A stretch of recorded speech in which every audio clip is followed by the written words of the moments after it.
And we are live.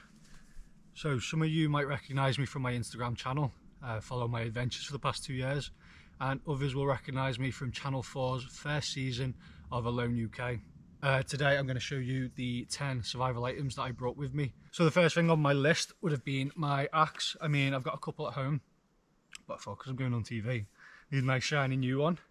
I opted for the small forest Grand Brook axe. It came super sharp. It was probably the easiest decision to make, was to bring my axe.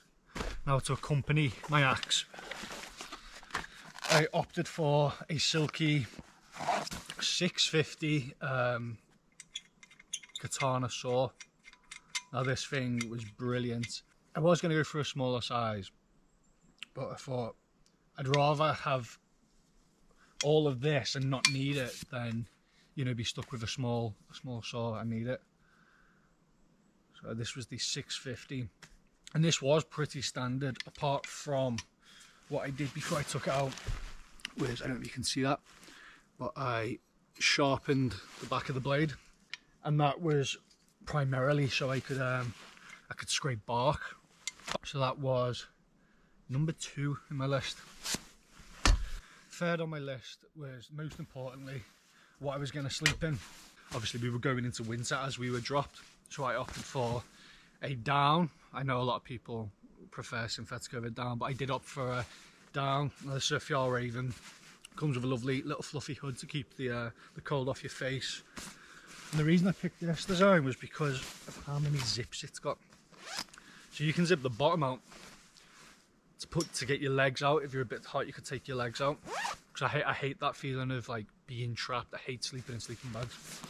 So if there was a chance I could just stick a leg out, or on this side you've even got another zip just for an arm, so you could unzip that arm. You can move these zips up here, and you can like stick your arms out. Also, a bit gross, there's so many zips on it that I could open it up. And you know when you've been camping and you're really cold and you're just dozing off, and you need a wee, the last thing I wanted to do was get out of my sleeping bag and go into the cold, so I could actually open that up and pee straight out of my sleeping bag. Also, if you don't want it zipped, you want some airflow, it does just button up. So I think the functionality of this, plus the fact it was down, and plus the fact, I think this is good to up to -40. I think the comfort rating of this was -20.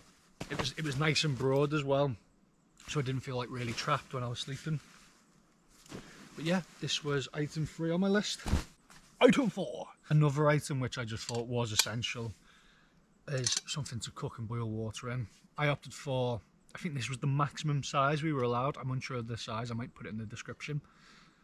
But I opted for the Petromax cast iron Dutch oven. Very heavy, very robust. But one of the main reasons why I opted for this was I could boil water, and then if I needed to cook food, I could use this as a frying pan, and I could cook my food in there while I still had something to drink out of. So that was good. That's why we went for it.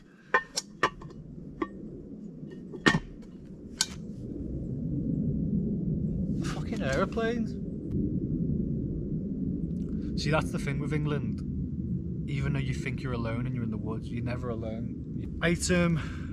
Ooh, what should we do?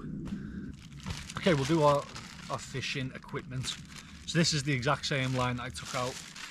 So I forget what the regulations were, but yeah, there was only so much line you could bring. You couldn't just bring spools and spools. So I had these 2 small spools, 20-pound breaking Maxima chameleon line. Now I use this because of the colour, and I've used this line before, so when that's in water it's kind of murky, it pretty much goes invisible to the fish. So yeah, for me it was a no-brainer to use something I was already confident with. So a little bit of experience fishing came in handy. Also, one of the reasons I took this kind of spool and not one big spool was if you'd lost that one big spool, or if it had rolled into the fire, you're done, game over. So I made sure I had 2 smaller ones, but also if you look at the notches in the back, I actually managed to wedge a piece of wood in there with a little stick, and as you see on episode 3, I can make a little reel. And I actually made a rod out of a piece of willow. So yeah, there was that. So there's my line that I took, and then I just took assortment of hooks. I couldn't take all of these hooks. I think it was like 15 or 20 hooks you were allowed. I can't remember, but because we were still under hunting regulation, all hooks had to be barbless, which was very annoying, and that's why you see in episode 3 quite a lot of fish, you'd have them on and they'd just jump off. So that was item 5. That was my fishing stuff. On to item 6. Item 6 was snare wire. This is when my decisions of what I was going to take started getting a little bit tricky for me. See, I've never used snare wire, but I knew for passive hunting this was going to become so valuable for me, and I didn't realise how much you were allowed to take of this stuff. So that is why I decided not to take any paracord with me.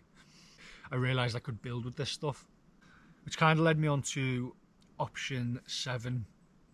So I knew I needed some sort of tool or some sort of knife. So usually I'll take, I like a nice fixed blade. It's sharp, it's good for skinning animals. It's so essential, a knife like this, but also what was essential and what I ended up choosing in the end, I ended up opting for a Leatherman. Now this thing became so valuable to me. Not only can you just use it with one hand, hold snare wire, tie it around the log, and then I could just cut my wire, which is another reason why I picked the P4. Everything on it was kind of useful. The saw was pretty useful for when I made my fishing rod, and the knife is surprisingly very good and very sharp. I gutted so many fish with that thing. Most functionalities you're not going to use, like it's got a screwdriver, and obviously I couldn't take my screws to build my shelter, so that was kind of useless. But primarily the reason why I picked this over this came down to the fact I had a lot of snare wire to cut. Snip, snip. So yeah, that was option 7? 8? 7. Next on the list for me was a ferro rod. Fucking planes. Getting cramp. Yeah, option 8. It was a no-brainer. I was gonna have to take something to start fire with. I mean, I am not confident at all with friction fire, and also with the weather up there, you would have been stupid not to take one of these, in my personal opinion. So this is just a 6-inch ferro rod. So we move on to item 9. This was item 9. I know I'm not holding anything up, but it was actually a gill net. I decided to take a gill net. It was very difficult choosing my 10 items, I'm not gonna lie. Between the snare wire, the paracord, and the gill net, what I didn't want to do was only rely on paracord and then have to spend like hours and hours or days trying to make. Oh, just reliving the moment in Canada. So as I was saying, it was a very difficult choice trying to pick up, trying to choose my 10 items. Sure, we'll just get a gill net. Worst comes to the worst, I can always cut the gill net up, and then I've still got strands that I can use for paracord. My last item would be my beautiful bow.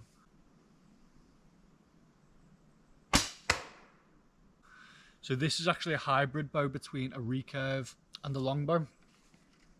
Obviously not as long as a longbow, but not as twitchy as the recurve. I managed to pick this up about a month, 3 weeks before I flew out.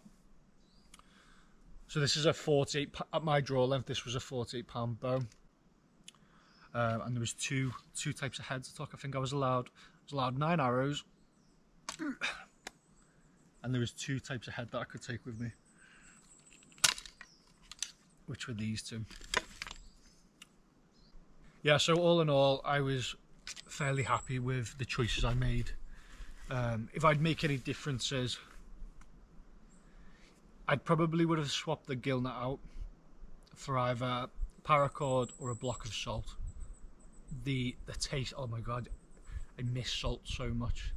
Next time you eat fish, just don't put anything on it. Doesn't taste all that great. So yeah, that has been my 10 items. Feel free to follow me over on Instagram. That's where I do most of my adventures. If not, feel free to subscribe. I'm going to try and keep up with the whole YouTube thing. There's more videos to come on the Alone series itself. I'll be doing a Q&A very soon. How do I end this?